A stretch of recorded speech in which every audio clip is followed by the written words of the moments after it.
Hello students, आज अपन बात करने जा रहे हैं लोकतंत्र के ध्वंस के संदर्भ में।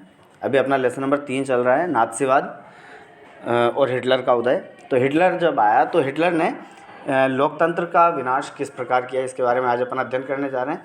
उस समय में जब हिटलर ने नाज़ी पार्टी का गठन किया, उस समय में जो था शासन सत्ता में हिंडनबर्ग था। तो उसने राष्ट्रपति था वो हिंडनबर्ग ने हिटलर को चांसलर के पद पर नियुक्त किया।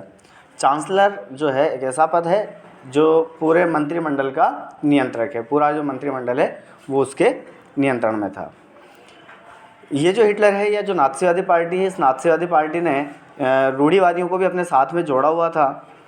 और अब जो है शासन सत्ता पूरे तरीके से हिटलर के हाथ में आ गई। तो हिटलर के हाथ में आने के बाद में हिटलर ने क्या किया, जो लोकतांत्रिक शासन व्यवस्था थी उसकी जो संस्थाएं थे जितनी भी, उन सारी संस्थाओं को उसने ख़त्म कर दिया, उसको नाश करना शुरू कर दिया। अब इसी दौरान फरवरी 1933 में वहाँ पर एक संसद में अग्निकांड हुआ। उस अग्निकांड की बदौलत हिटलर ने उसकी आड़ में अग्नि अध्यादेश पारित कर दिया। उस अग्नि अध्यादेश के माध्यम से वो लोगों की अभिव्यक्ति जो है, उस अभिव्यक्ति की स्वतंत्रता को उसने निलंबित कर दिया, प्रेस की स्वतंत्रता को निलंबित कर दिया, सभा आयोजित करने की जो स्वतंत्रता थी उसको निलंबित कर दिया। और जो अपना प्रबल शत्रु थे कम्युनिस्ट, उन कम्युनिस्टों का दमन करना शुरू कर दिया। कम्युनिस्टों के दमन के लिए इसने क्या किया, जो कम्युनिस्टवादी जो समर्थक थे, कम्युनिस्टवादी थे, उनको कंसंट्रेशन कैंपों में डालना शुरू कर दिया। कंसंट्रेशन कैंप से तात्पर्य है एक ऐसा स्थान है जहाँ पर कटीले तार होते थे जिनमें करंट हमेशा रहता था, उसके अंदर उन कम्युनिस्टों को बंद कर दिया जाता था ताकि वो वहाँ से निकल नहीं पाएँ। अब इसके अलावा अगर अपन बात करें तो अब जब हिटलर की ये जो कंडीशन अपन बात कर रहे हैं कि हिटलर ने कम्युनिस्टों के साथ में ऐसा किया, लोकतंत्र जो है उसको नाश किया। अब 3 मार्च 1933 को विशेषाधिकार अधिनियम पारित किया गया।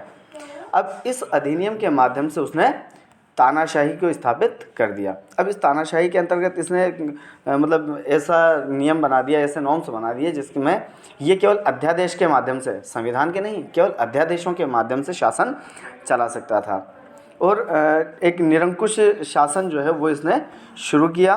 और इसी के साथ इसने अर्थव्यवस्था, मीडिया, सेना, न्यायपालिका और राज्य का पूरा नियंत्रण जो है वो इसने हासिल कर लिया। अर्थात अपन यूँ कहें कि जो राज्य की जो प्रमुख संस्थाएं थी उन पर सब पर इसने अपना नियंत्रण स्थापित कर लिया।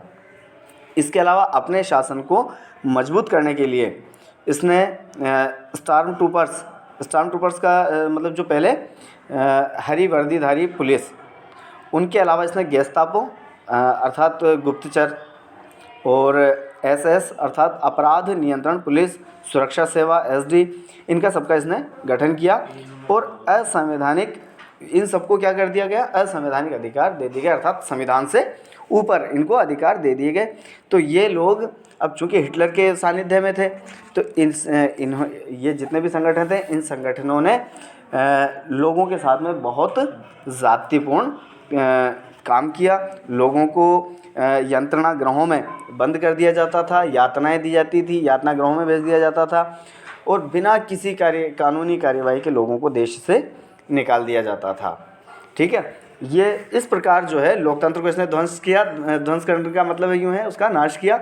अब इसमें जैसे अग्नि अध्यादेश पारित किया, कंसंट्रेशन कैंपों में डाला लोगों को, और इनेबलिंग एक्ट विशेषाधिकार अधिनियम पारित किया। इसके अलावा नए नए संगठन जैसे गेस्तापो, एसएस, सुरक्षा सेवा, इन संगठनों की स्थापना की और लोगों को बिना कानूनी कार्यवाही के भी देश निकाला दिया जाने लगा। ओके, नेक्स्ट टॉपिक पुनर्निर्माण जो हुआ इसके बारे में अपन नेक्स्ट वीडियो में बात करेंगे। Thank you.